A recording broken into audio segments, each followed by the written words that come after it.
नमस्कार। दीपावली का ये पर्व आप सबके लिए सुंदर हो, अच्छा हो, ऑस्पिशियस हो, इसकी कामना करता हूं। आप सभी को दीपावली की हार्दिक शुभकामनाएं। फिर से एक कंफ्यूजन क्रिएट हुआ है जो कि हर त्योहार पे आज की डेट में हो जा रहा है ड्यू टू सोशल मीडिया। जल्दी जल्दी मैसेजेस जो फॉरवर्ड होते हैं उसके कारण से कई सारे कंफ्यूजन हो जाते हैं। ये 5 दिवसीय पर्व है और इस बार ये 6 दिवसीय हो जाएगा। बहुत सारे फोन आ रहे हैं, अलग अलग प्रांतों से आ रहे हैं। उसमें समस्या ये हो रही है कि लोग कह रहे हैं 12 को दीपावली है या 13 को। ये उत्तर प्रदेश मध्य प्रदेश के बाहर के मतलब बिहार से फोन आ रहा है या गुजरात से फोन आ रहे हैं। ये ज्यादातर है 12 और 13 का कंफ्यूजन है। और यूपी और मध्य प्रदेश में जो फोन कॉल्स आ रहे हैं उसमें जो समस्याएं आ रही हैं वो ये हो रहा है कि क्या अगले दिन अन्नकूट होगा कि नहीं होगा। तो मैं क्लियर कर दूं आपको। पहली चीज तो 10 तारीख को धनतेरस पड़ेगा, 11 तारीख को नरक चतुर्दशी पड़ेगी, 12 तारीख को दीपावली पड़ेगी। क्यों पड़ेगी उसके पीछे एक रीजन है। दीपावली हमेशा महानिशा काल में पूजन होता है, मतलब मध्य रात्रि का पूजन। तो मध्य रात्रि में अमावस्या जब पड़ती है उसमें ही दीपावली पूजन होता है। 13 तारीख को उदया तिथि में जरूर है अमावस्या, लेकिन 2:56 दोपहर में वो अमावस्या खत्म हो जाएगी। इस कारण से आपको दीपावली 12 तारीख को मनाना शुभ रहेगा। हमेशा ही अमावस्या दो होती है, एक दर्श अमावस्या, एक होता है स्नान दान की अमावस्या।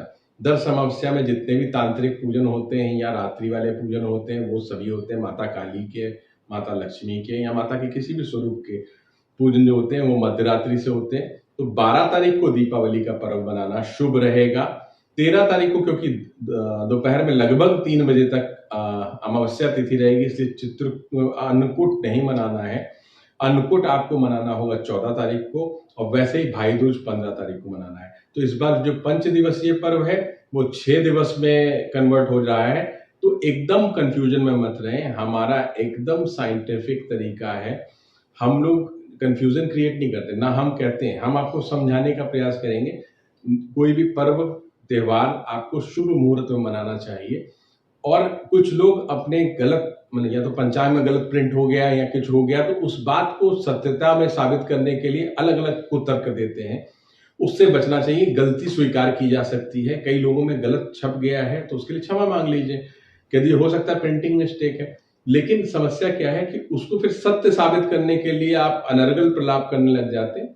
यहाँ पे एक समस्या उत्पन्न हो जाती है और आपको फॉलो करने वाले जो लोग होते हैं वो भी उसी तरीके के तर्क देने लग जाते हैं। तो इसलिए बिना कंफ्यूजन के बहुत बढ़िया ढंग से मनाइए, क्योंकि ये देखिए ये दीपावली पर्व एक ऐसा पर्व है जिसको आप सही तरीके से मनाते हैं तो आप पूरे वर्ष धन की स्थिति आपकी सुधर जाती है। और एक और बहुत सारे फोन मैसेजेस बराबर आ रहे हैं। धनतेरस जो कल पड़ेगा उसमें 10 तारीख को जो धनतेरस पड़ रहा है उसमें लोग ये पूछ रहे हैं इसमें मैं किस समय परचेजिंग कर लूं, मैं गाड़ी उठा रहा हूं कौन से टाइम पे गाड़ी उठा लूं। अरे भैया, धनतेरस स्वयं में सिद्ध मुहूर्त है। धन त्रयोदशी इसका नाम है। ऑलरेडी जो भी आप काम करते हो वो 13 गुना फलित होता है। मतलब आप अगर 1 ग्राम चांदी का सिक्का खरीद रहे हो तो 13 ग्राम परचेजिंग आपकी हो जाएगी, एक तरीके से समझिए। उसका शुभ फल मिलेगा, मतलब आप 13 गुना वो आपका धन बढ़ेगा। इसीलिए ना परचेजिंग करी जाती है उस दिन। तो अब उसमें भी स्पेशल बता दीजिए। स्पेशल के चक्कर में परेशान होते हैं, उसी में आप लोगों को भ्रमित किया जाता है। स्पेशल के चक्कर मत रहे। हाँ, पूजन का समय स्पेशल होता है, हमेशा ध्यान रखिए। परचेजिंग का समय स्पेशल नहीं होता। पूरा कल हस्त नक्षत्र रहेगा दिन भर और अमृत योग बन रहा है। शुक्रवार को ऐसे भी धनतेरस जब पड़ता है तो बहुत ही ऑस्पिशियस माना गया है। सबसे ज्यादा शुभ अगर कहा जाए तो शुक्रवार का धनतेरस होता है, उसमें हस्त नक्षत्र भी आपको मिल रहा है। तो हस्त नक्षत्र के योग से ये अमृत योग हो गया और अमृत योग में की गई परचेजिंग आपके लिए शुभता लाएगी। आप पूरे दिन किसी भी समय परचेजिंग कर सकते हैं, ये 13 गुना फलित होती है। धनतेरस का जो पूजन मुहूर्त है शाम को 5:34 से 7:31 तक रहेगा। और धनतेरस वाले दिन ही आपको यम दीप जलाने होते हैं, वो मैं बता रहा हूं, उसका टाइम भी नोट कर ले। शाम को 5:17 से शाम को 6:35 तक यम दीपम मुहूर्त रहेगा और प्रदोष काल शाम को 5:17 से 7:53 तक रहेगा। यम का दीपदान आप जो करते हैं उसको समझें, क्योंकि यमराज के निमित्त ये दीपदान होता है। एकमात्र दिन है पूरे 365 दिनों में जिसमें आप यमराज के निमित्त दीपदान करते हैं। और इसको करना कैसे है, संध्या काल में जो मैंने समय बताया उस समय पर आप अपने घर के बाहर दोनों गेट के दोनों साइड पे चावल की ढेरी बनाएंगे और उसमें दक्षिण दिशा की तरफ मुख करके दीपक वो जलेगा। और आपको मन ही मन ये करना होगा संकल्प की, हे यम देवता, ये आपके निमित्त हम दीपदान कर रहे हैं, हमारे घर में किसी की भी अकाल मृत्यु ना हो, ऐसा कह के आपको दीप प्रज्वलित कर देना है और हाथ जोड़ना है और मन में फिर से इसी संकल्प को दोहरा लेना है और हाथ जोड़ के वापस चले आना है। सिंपल तरीका है, इसको आप करके देखेंगे, इससे बहुत ही लाभ होते हैं। धन त्रयोदशी वाले दिन जब हम बात कर रहे थे परचेजिंग की, परचेजिंग के साथ साथ आप कई सारे अच्छे कार्य कर सकते हैं। जैसे प्रदोष का दिन रहता है, शिव जी की उपासना, श्री यंत्र की उपासना। श्री यंत्र अगर आपके पास प्रतिष्ठित है तो आप श्री यंत्र की उपासना कर सकते हैं उस दिन से शुरुआत करके। अगर आपके पास प्रतिष्ठित नहीं है, आपने ऐसे ही देखा देखी कहीं से बाजार में अच्छा लगा तो आप खरीद के ले आए हैं और उसकी पूजन कर रहे हैं, तो वो एक टुकड़ा मात्र है, उसका कोई मतलब नहीं है। श्री यंत्र प्रतिष्ठा अगर आप करवाना चाहते हैं हमारे यहाँ से, तो ये दीपावली पर ही होता है। इस बार का तो निकल गया, अगली बार आप जरूर ध्यान रखिएगा कि पहले से मुझे बताएंगे तो यहाँ से आपका पूजन करने के उपरांत आपको दे दिया जाएगा। हमारे यहाँ धनतेरस से लेके भाई दूज तक इसका प्रतिष्ठा होती है। विशेष तौर पर दीपावली की मध्य रात्रि में इसका पूजन और प्रतिष्ठा मुख्य रूप से होती है। धनतेरस से उसकी उपासना शुरू हो जाती है और भाई दूज तक के बाद इसको उठाया जाता है और फिर आपको या जो व्यक्ति इसको लेना चाहता है उस तक उसे पहुंचा दिया जाता है। और आप इसको लेके देखेंगे तो आप अपने अंदर, अपने घर के अंदर, अपने घर में जिसके नाम से ये होता है उसके अंदर पॉजिटिव वाइब्रेशन आप फील कर सकते हैं। ऐसा हमारे पुराने रिकॉर्ड में सारे लोग बताते हैं। कई सारे लोगों ने ये एक प्रश्न किया है कि दीपावली के दिन हम क्या करें जिससे कि हमारा पूरा वर्ष भर धन संपत्ति से परिपूर्ण रहे, क्योंकि दीपावली एक स्वयं सिद्ध मुहूर्त है और माता लक्ष्मी का विशेष मुहूर्त है। तो इसमें आपको करना क्या है, कुछ छोटे छोटे टोटके मैं बताने जा रहा हूं जिसको आप करेंगे तो वर्ष भर आपको अच्छा परिणाम मिलेगा। तो पहली चीज ये है कि आपको आज के दिन मतलब दीपावली वाले दिन एक झाड़ू अवश्य खरीदनी है। झाड़ू खरीदनी है और रात्रि में मतलब एक रात्रि पहले नरक मतलब आप भोर समझ लें, ऐसे दीपावली की भोर में आपको पुरानी झाड़ू फेंक देनी है झाड़ू लगा के, और दीपावली वाले दिन आपको एक नई झाड़ू ले आनी है जिसमें जहां पे लक्ष्मी पूजन होना है उस जगह पे सबसे पहले झाड़ू लगा के उसे हटा देना है। अगले दिन से नॉर्मल रूटीन में उसे ले लेना है। ये एक बड़ा ही शुभ कार्य है जो हर वर्ष आप इस दिन कर सकते हैं। इससे आपको हमेशा ही लाभ मिलेगा, धन के नए स्रोत खुलेंगे, इसका आपको ध्यान रखना है। दूसरा, दीपावली पूजन के बाद मध्य रात्रि के समय शंख अपने घर के हर कोने में या आपका घर जिसमें जितने कमरे हैं उसमें बजाएं। इससे पॉजिटिव वातावरण आता है, निगेटिविटी दूर हटती है और ये शुभता लाती है। धन के लिए धन को आकर्षित करने वाली चीज है। आप श्री सूक्त का पाठ कर सकते हैं अथवा करवा सकते हैं, ये भी बहुत ऑस्पिशियस है। दीपावली के दिन करना शुरू करके उसके बाद अनवरत चालू कर सकते हैं, नहीं तो दीपावली की रात्रि में अवश्य करना चाहिए।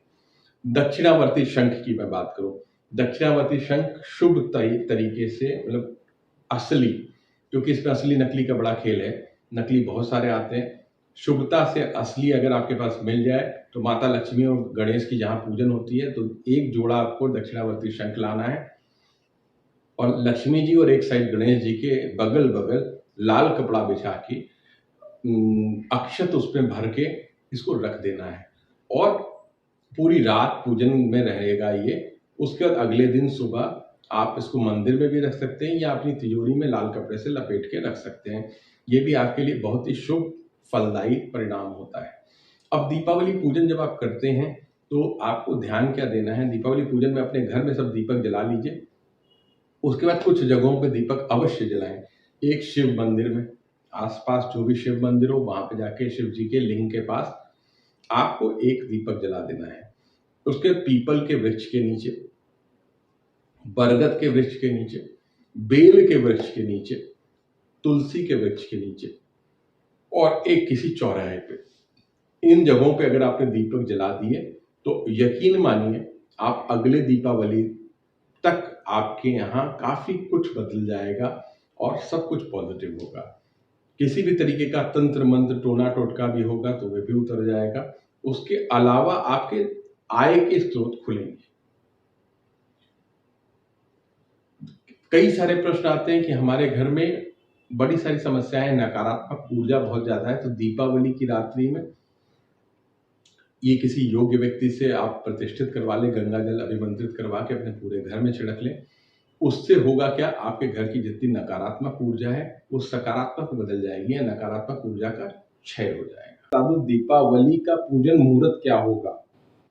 रविवार के दिन दीपावली है 12 नवंबर को। लक्ष्मी पूजन मुहूर्त जो संध्या काल में रहेगा वो शाम को 5:26 से शाम को 7:23 तक। प्रदोष काल की बात की जाए तो शाम को 5:16 से 7:52 तक प्रदोष काल रहेगा।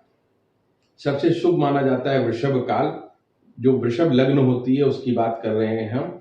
17:26 से 7:23 तक ये समय रहेगा। 17:26 अर्थात शाम के 5:26। बाकी निशिता काल मुहूर्त होता है जो मध्य रात्रि में होता है 11:21 से रात के 12:13 तक। और भी शुभ चौगड़िया मुहूर्त है जो कि शाम को 7:16 से लेके रात में 10:09 तक शुभ है। रात्रि मुहूर्त अगर बात की जाए रात में 1:25 से रात में 3:03 तक। उषा काल मुहूर्त यानी भोर वाला मुहूर्त जो होता है 4:40 से 6:18 तक ये शुभ रहेगा। इसमें अलग अलग तरह के पूजन हमेशा बताए गए। पूजन के कई तरीके के प्रकार हैं। आप जो साधारण लोग होते हैं वो संध्या काल में पूजन कर लेते हैं, जो साधक होते हैं वो मध्य रात्रि या निशिता काल पूजन कर लीजिए या उषा काल पूजन, वो सब वो करते हैं। साधकों के लिए वो मुहूर्त है, हम आपके लिए नहीं बता रहे। आप भी साधना करना चाहें तो पूरी रात्रि शुभ मुहूर्त रहता है। सात्विक भाव से बैठ के पूरब दिशा की तरफ मुख करके एक आसन पे विराजमान होके लक्ष्मी जी का कोई भी मंत्र अथवा अपने गुरु का दिया हुआ गुरु मंत्र आप पूरी रात्रि जप कर सकते हैं, अखंड ज्योत जलाकर, मतलब पूरी रात अनवरत जलने वाली ज्योत। जितना आप प्रकाशवान करेंगे अपने घर को उतनी अच्छी ऊर्जा आएगी। ये प्रकाश का पर्व है, इसलिए ये प्रकाश का मतलब सिर्फ अपने घर को उजियारा लाने की बात नहीं है। अपने मन के अंदर जितना भी अंधकार बैठा हुआ है, काम क्रोध लोभ का या मोह का भी, इनसे बचना ही अपने विवेक को जागृत करने का भी ये समय है। कालिमा को खत्म करना है और वहीं प्रकाश लाना है। जैसे ही आपके अंदर प्रकाश जागृत होगी सारी नकारात्मक ऊर्जा स्वयं ही आपके अंदर से निकल जाएगी और सकारात्मक आप स्वयं हो जाएंगे। जब आप सकारात्मक होंगे तो स्वयं एक अच्छे निर्णय लेने में सक्षम होंगे। जब अच्छा निर्णय होगा, कार्य करने की शक्ति होगी, तो आपको तरक्की करने से और धन प्राप्ति से कोई नहीं रोक सकता। ये सारी चीजें एक दूसरे से जुड़ी हुई हैं। चमत्कार कोई भी नहीं होता, इसका आपको हमेशा ध्यान रखना है। ये जो टोटके होते हैं इसके पीछे भी इससे आपकी नकारात्मक ऊर्जा का शमन होता है, आपके ऑरा क्लीन होती है, जिसके कारण आप सही निर्णय ले पाते हैं और सही निर्णय से धन आकृष्ट हो जाता है आपकी तरफ। इतनी सी बात है। कभी फिर और चर्चा करेंगे, क्योंकि थोड़ा समय की कमी के कारण मैं ना तो लाइव हो पा रहा हूँ ना ही वीडियो लगातार दे पा रहा हूँ। इसके लिए मुझे क्षमा करें। प्रयास हमेशा रहता है कि जल्दी से जल्द आपके समक्ष आऊं और जो हो पाए वो आपको बताऊं। आज के लिए इतना ही। ये दीपावली आप सबके लिए शुभ हो, हम सब के लिए शुभ हो। पूरे देश में देश का परचम पूरे विश्व में लहराए, ऐसी कामना के साथ हम लोग फिर से एक बार कहते हैं शुभ दीपावली।